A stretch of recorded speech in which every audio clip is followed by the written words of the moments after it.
it goes back to simple as be still and know. Let God really talk to your heart, because if you're still long enough, He will point you in the direction.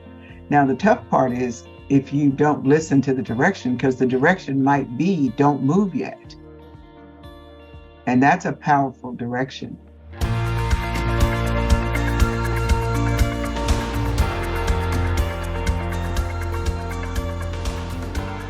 Well, welcome, Hattie. Micah and I are so thrilled to spend some time learning from you. You fit in, your life just fit perfectly with our dream for the 100X podcast. We're studying the lives of people like you who have been used by the Lord to produce 100-fold impact in other people's lives. And every 100X leader's life is unique. And our goal is to share and celebrate stories like yours, and not only inspire kingdom-minded leaders, but that we learn deeply from each other along the way.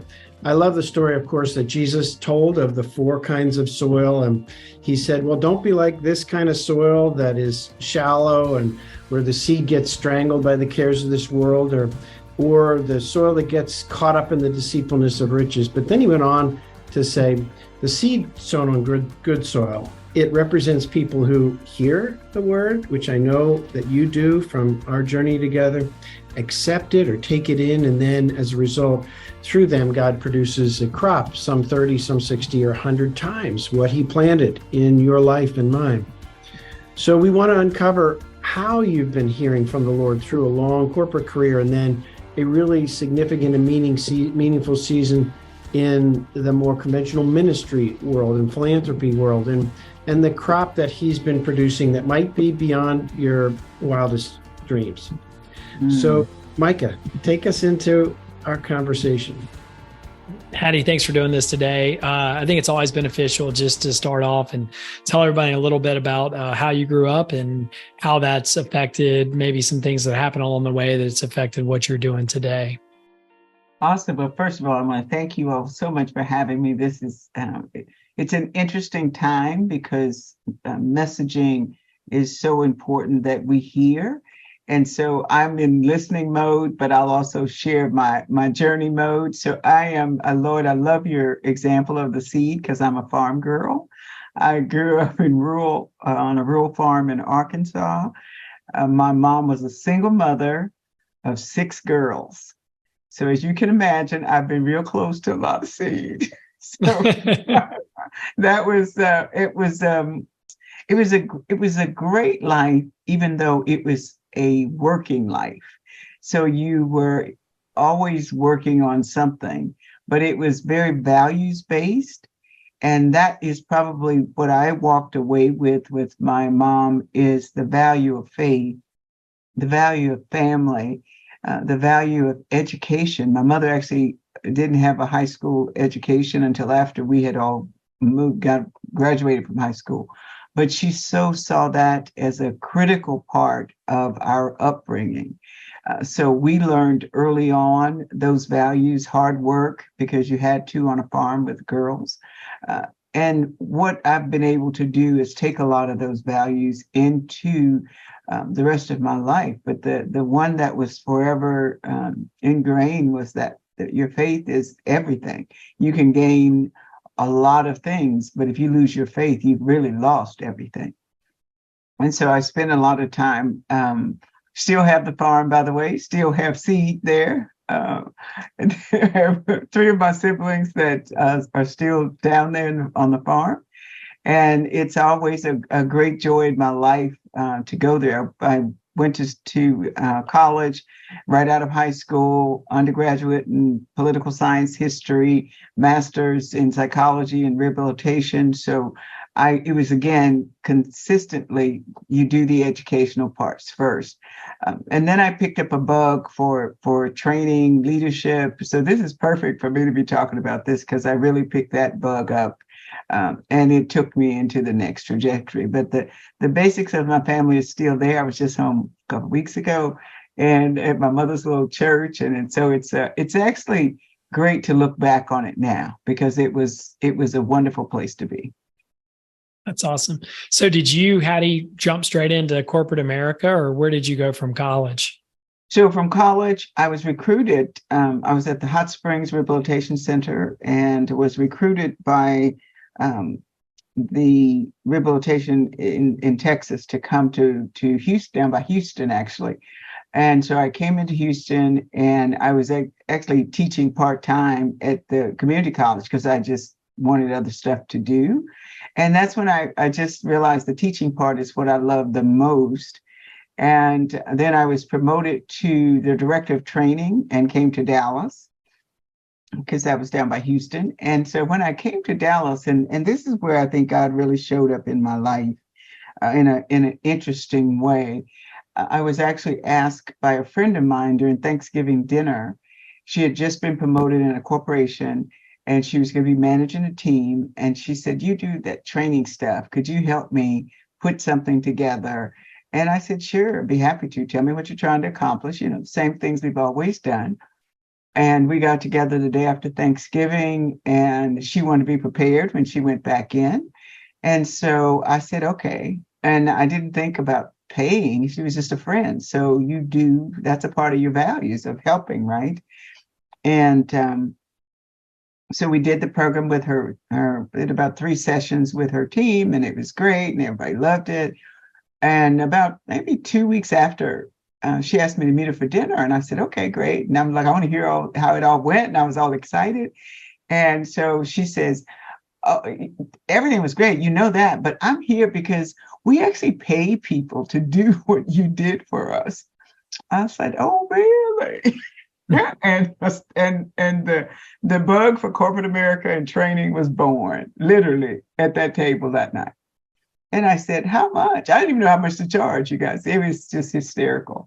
But that I have always seen God's hand working in my life and things like that. And so I just follow it and see where it goes. I still work my job because my mother would say, "Don't quit the job. This is fun." But I still work my job for 3 years, I think it was. And then I finally quit and said, "Okay, this is my passion. This is where I want to go."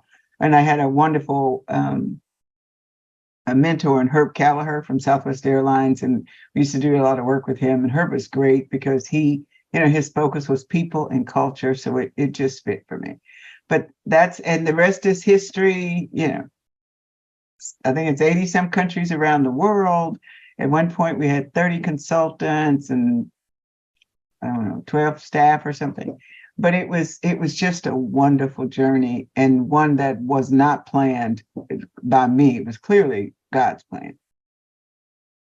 What is the biggest thing you learned from Herb Kelleher? I'm a big fan of his. What's the biggest thing you learned from him? Oh, when we were in corporations, it's the people piece. When we were in corporations as consultants talking about, when you do the triangle, and it was profit at the top, and then customers, and then people at the bottom. And I'll never forget, I was sitting in his office, and we had one of those little flip charts. And he said, I don't want to do that. And as a consultant, you're like, "Well, no, you this is the formula that's the best practice in the business world." He said, "I don't care. I don't want to do it." And I said, "Well, what do you want to do?" Since I was his consultant, and he put the people at the point. And I will tell you, for all the years, he and the team at Southwest, and I saw them do culture training with people from all over the world. And that simple twist of something that had been in the business world forever, it was literally a total shift of focusing on people and making sure, the people will make the profit if you make the people. So that was a huge lesson. Plus, I should also say this, having Herb Kelleher on your brochure back then when I'm aging myself, we had brochures, was not a bad thing to have. So that was a good thing.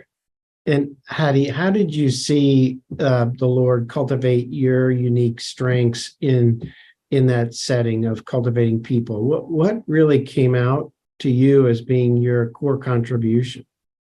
I think, I would say, especially, we wouldn't probably use this word in the business environment, but so much of working with people is discernment. That you really listen, because as a consultant, your job is to listen. And I think of it like a Rubik's Cube. My job is to listen and then turn and study and research and then come back and say, here's the best idea. So with the concept of people, I had to stop, get quiet, and then listen. And I'd always tell people, let me just go home and sleep on this. Now, I didn't tell them I'm gonna wake up at 4 and I'm gonna pray and do that. I didn't go into that because you were in corporate. But that was really what I did. It's like, okay, what is this really? What's really going on? And how do you position it so people can understand? So I would say, first you have to listen because you got to hear what they're saying, and then have the discernment to take that and move it into the right direction. The skills piece of it, lots of people have, but if you miss the listening and discernment, that's what will impact your ability to truly help people do what they need to do. Did you find these large corporations open and receptive to what you were trying to bring to them, being people focused, or was there pushback initially? Corporations like making money. And as Herb proved, that if you focus on people, you can make money. So if you remember, for a while, everybody was talking about Southwest Airlines and their culture and all of those things. So I think what I saw was they wanted to, okay, how do we fix these things? We're doing this. It's not working. We're being challenged by our business. So how do we actually fix it? And the fix is really probably with your people, but you just have to stop and listen to them. So it took them a minute. It was interesting going in and out of corporate America for 30 years. You could tell people of faith because they'd always pull you in the back and here's, and I've been praying about this. And, I've had some interesting conversations over the years. Now I think it's a very acceptable discussion to have. But 30 years ago, it just wasn't talked about a lot. And when I would hear about people in their faith might be at dinner, whereas now you could, it's open discussion within the organization. I was already happy to share my faith. And the more, probably the more we did the work as a company. We would talk about it with my consulting team. It's like, you got to listen, I got to think this through. And it became intuition. Some people would call it intuition, if you will remember in that time. And I'm like, okay, call it whatever you want to. For me, it was real basic. I'm going to pray. I'm going to think about it. I'm going to listen to God. And then I'll come back and say, here's what I think you could do. Now, I'm not going to write all that in my document that I give to you. But that was really what I was doing. So, Hattie, talk a little bit about your journey and transition then from completing a long career like that, and one that fit you like a glove, where you saw real human transformation, and then into something that you felt would be another big platform where you could bring compassion and human impact.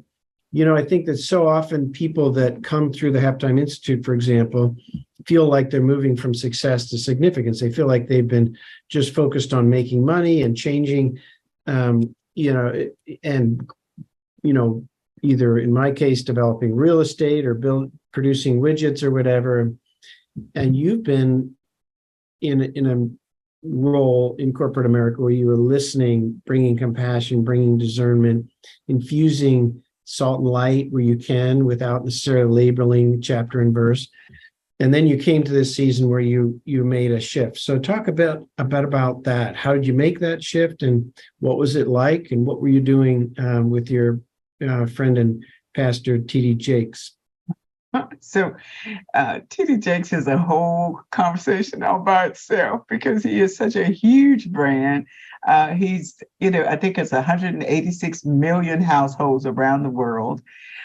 But for me, he was just my pastor. I was a member of the church, respected him as my pastor and a friend. I considered him a friend. And so it was not something I was, again, I guess I should say what I said before, God was just orchestrating. So I was home. I had a little bit of a health challenge and I was home recuperating. And he asked me, he was putting together an event and he wanted to ask me if I could put like a women's panel together and help him with that. And I said, sure. And we did.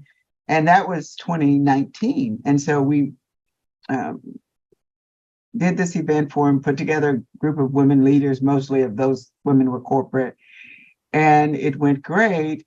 And so in the midst of the conversations, getting ready for this event he was doing, he was talking about his desire to do some transitioning and how he was thinking about that. And, it's his halftime, right? It's his next step. And one of the things that he said, I'm not sure about the next pastor of the Potter's House. He said, but he had a passion around science, technology, engineering, arts, and math. And so he said, I've really given some thought to setting up a foundation that's not a part of the ministry, but that could work with corporations to really help prepare. His heart was always for the community. So to help people become prepared for the world of technology. So the focus was science, technology, engineering, arts, and math. And so that was really his heart of what he wanted to do. And I had just finished 6 years of in the midst of coming to him and semi-retiring from my consulting firm. I had run as the CEO of the largest women's leadership organization servicing the food industry, which is the Women's Food Service Forum. And so he knew that I knew the basics of nonprofit. So on that board was like Coke and Pepsi, Cisco, Ecolab, those big corporations. And they were trying to develop women leaders to move up to the top of their companies. And so I took over that. Actually, it was, again, a God thing because the CEO, I was on the board and the CEO passed away suddenly. So he knew I knew how to do that. So he said, could you help me do it? And I said, of course, I know all the rules for setting up a foundation. And I said, all right, I'll give you 3 months of my time and we'll do it. So end of the year, I spent time doing all the back of the house documentation for him and getting it ready to go. And in end of January 2020, we launched in New York. And as you know, he is a huge brand. And I wasn't prepared of how successful he was going to be. And then, of course, COVID hit. And it was just, for me, it was like a 3-month thing I was doing to support him because he wanted to do this. And I was happy to support. And because he is such a visionary, when COVID hit and all the educational components of the schools, and it was so confusing for all of us. And he's the chairman and CEO of the foundation, but he's also a pastor at heart. So he was like, just, hang out here with me, and it's just the two of us, and go see how we can help. And that started the basics of the foundation. So I pulled in a couple of people to help me from a consulting standpoint, reached out to some people to buy computers, some sponsors. We bought computers, hotspots, and literally launched in June, right after school was out, the first STEAM Academy. And that was focused on all over the US and anyone internationally who wanted to contribute because it was all online.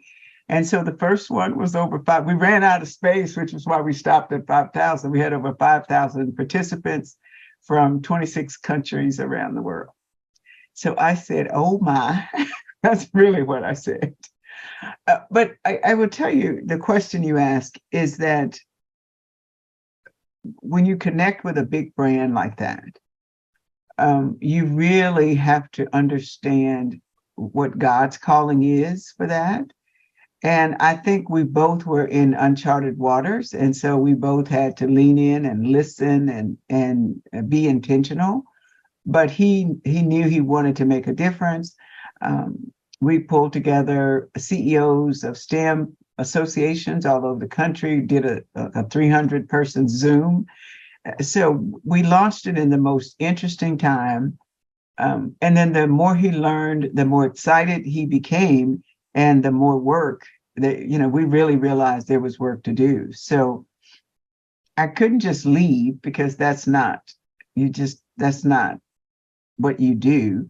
And you start organize it in the way that that he can move forward. And so in working with corporations, it's all about the back of the house paperwork. So we partnered with Ernst & Young, who became our auditors, to make sure we had all our paperwork, prepared, and, just really getting professionals to come in and lift up his vision. And that was my role. And Hattie, give us the big picture, medium to long-term vision that you and TD Jakes crafted that's now really gaining momentum and rolling forward. Yeah, it was really well. He had a 5-year goal financially of $100 million. He wanted to touch communities of color, our poor communities, and he has this huge vision around lifting up communities all over the country. If you have this, if you've been challenged, then he wants to help you, whether it's real estate, owning your first home, changing careers for jobs, learning new skills. I mean, it is so much a part of his heart for this. And so that was his vision. And we started working to figure out how to make it happen. And so, of course, we were in COVID, and that was the tough part. So 2021, everything was online. 2022, we launched our first in-person STEAM Academy at the church. And it's just continued to escalate. More corporate partners came on. We had a chief partnership officer who's doing an amazing job. We went and got a scientist who is helping us with our STEM expertise. And all along, it was driving him down this channel of what is it that you really want to get accomplished. The latest of the bigger pieces of his puzzle was really looking at housing. He really got focused on housing for poor communities. He partnered with Tyler Perry on some property in Atlanta. He has property in Dallas, and it's all helping people get affordable homes and living wage jobs, or above living wage jobs, is what he would say. So his vision, and I know God must talk to him, because he'd come up with something and I'd be like, okay, we can do that, I guess. All right. And honestly, I should say this, because the halftime experience was actually introduced to me by TD Jakes, Chairman Jakes, because for the foundation, he's Chairman TD Jakes, and for the ministry side, he's Bishop T.D. Jakes. But he knew Bob, and he said, I know this is good. I've heard about it, but I've just never had time to delve and participate. And we actually did a Zoom, and that was my first introduction. And I walked away thinking, wow, the next half of your life, how do you prepare and multiply that? And I was kind of thinking I was already in big multiplication mode, but there's more.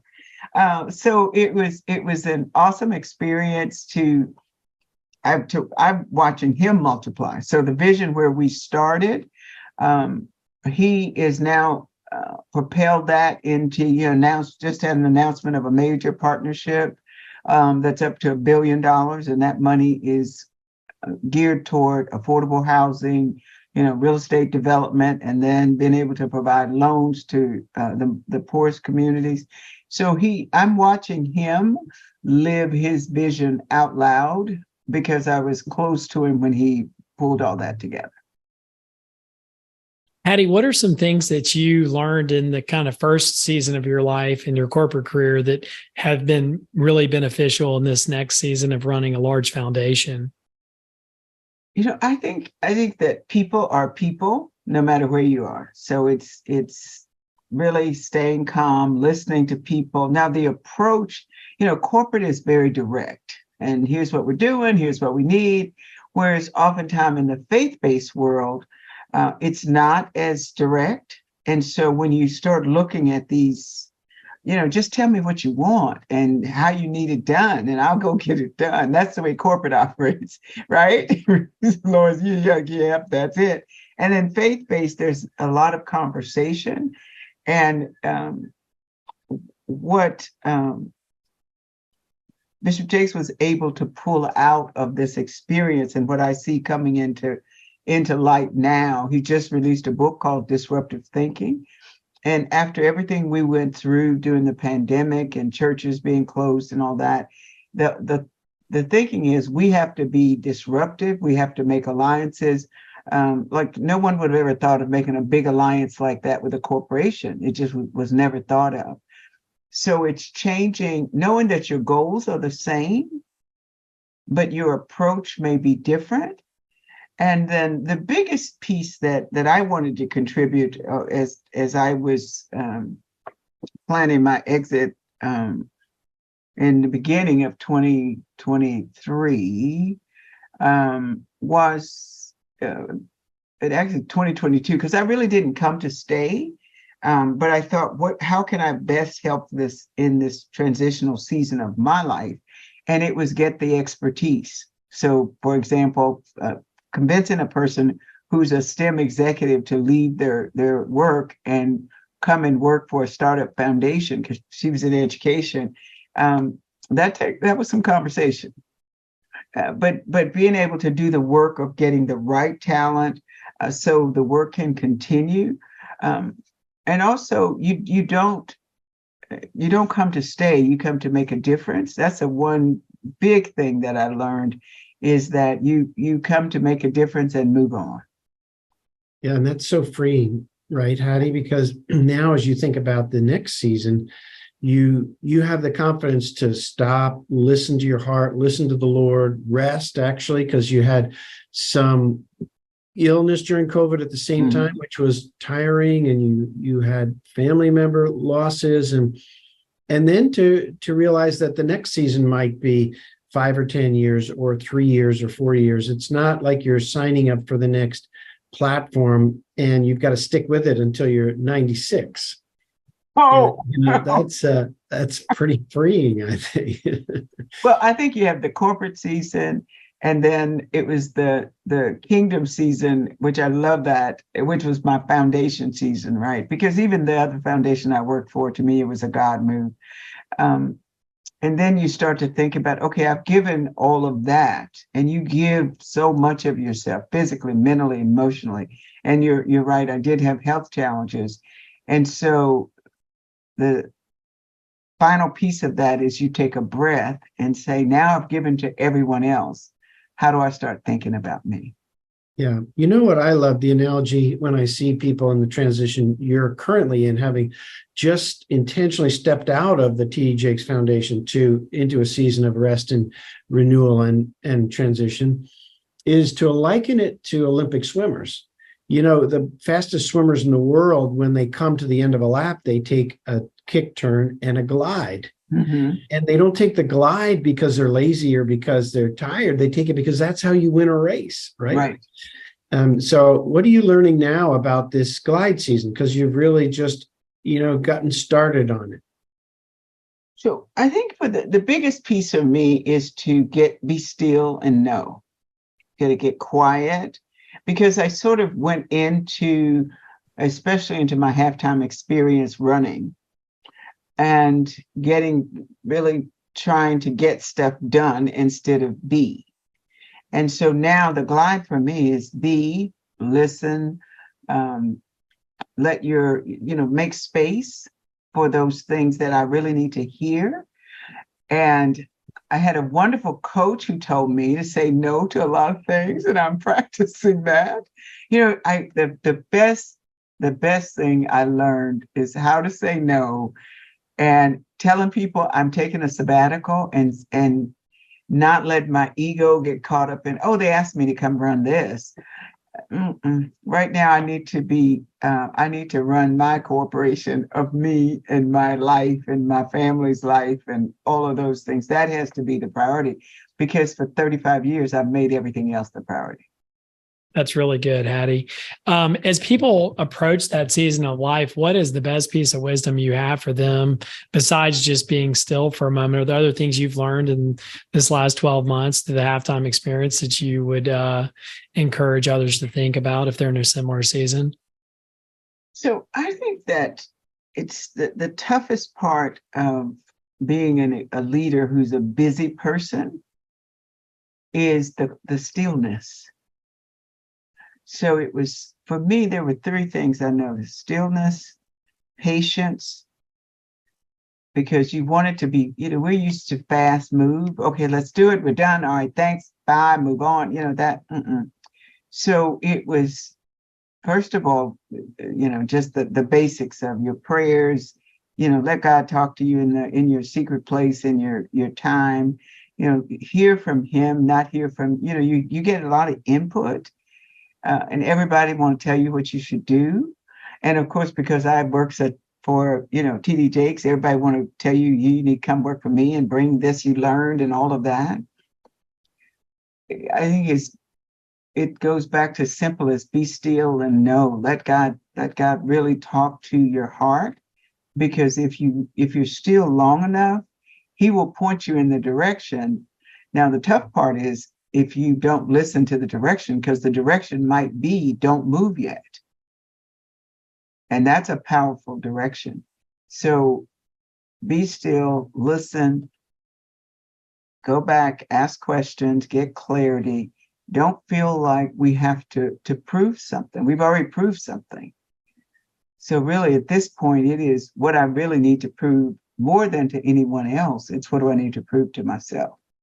So, and the last thing I'll say, the one thing I'm focused on right now is, in the first half, it was about performance.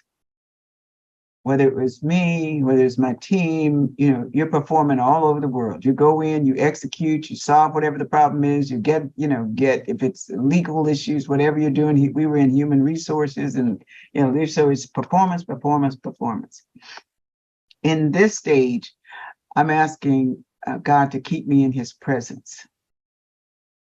So as I go through on a day-to-day basis, that I'm focused on that presence, as opposed to I have to perform for someone for some reason. Yeah.